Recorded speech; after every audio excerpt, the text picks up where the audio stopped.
जय हिंद। नेपाल भारत को बिजली बेच रहा है। आप लोग के मन में अब सवाल उठता होगा कि जी सर, आप कुछ उल्टा तो नहीं बोल रहे हैं? नेपाल भारत को बिजली बेच रहा है या भारत नेपाल को बिजली बेच रहा है? जी मैं बिल्कुल सही बोल रहा हूं। नेपाल जो है वह भारत को बिजली बेच रहा है। आप लोग बिल्कुल सही सुन रहे हो। पिछले महीने क्या हुआ कि नेपाल भारत को बिजली बेचकर लगभग 1250 रुपये करोड़ कमाया है।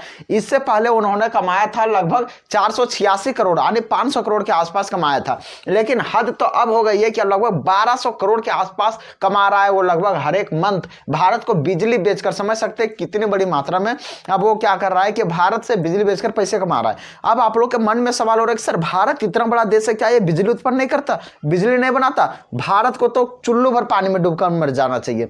कोई ऐसा बात नहीं है। देखिए, दरअसल अभी बात यह है कि अभी जो भारत हवा नए नए ऊर्जा के तौर तरीके पे ये ध्यान दे रहा है।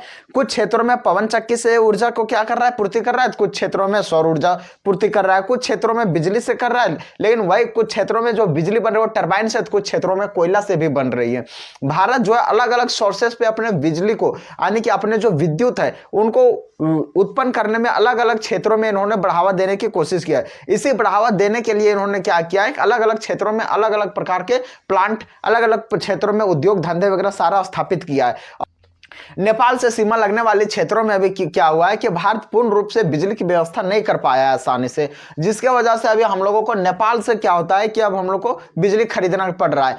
पहले हम लोग नेपाल से बिजली खरीदते तो जरूर थे, लेकिन बिजली वही खरीदते थे जो भारत और नेपाल का जो मिलाकर जो परियोजना बना होता था। लेकिन अब जो हम लोग जो बिजली खरीद रहे हैं, क्या हो रहा है, अब ये नेपाल का ही बिजली परियोजना है। नेपाल का ही परियोजना से अब हम लोग को बिजली खरीदना पड़ रहा है। अब जैसे एग्जाम्पल के तौर पर समझिए, जैसे पहले भारत बिजली खरीदता था, या फिर भारत मान लीजिए पहले कोई भी सामान, बिजली को छोड़ दीजिए, भारत पहले कोई भी सामान खरीदता था तो भारत प्लस नेपाल से जो बना होता था वही सामान को खरीदता था। ये दोनों मिलकर जो बनाया था वही सामान को, यानी कि वही बिजली की खरीदता था।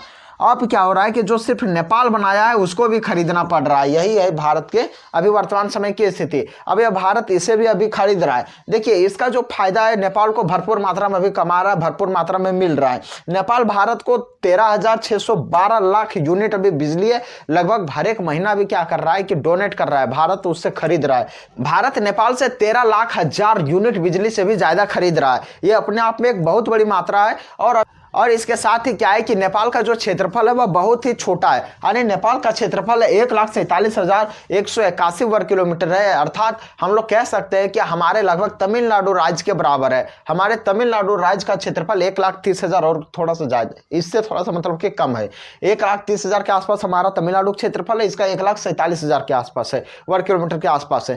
खैर, हम लोग कोई बात नहीं। भारत जल्द ही उन क्षेत्रों में भी बिजली की आपूर्ति के लिए लगातार प्रयास कर रहे हैं और उम्मीद है कि बहुत ही जल्द भारत उन क्षेत्रों में भी बिजली की आपूर्ति को बहुत ही आसानी तरीके से, सुगमता तरीके से पूर्ति कर पाएगा। और नेपाल से जो आज हम लोग बिजली परचेज करते हैं, अगला बार हो सकता है हम लोग नेपाल को ही बिजली बेच सकते हैं।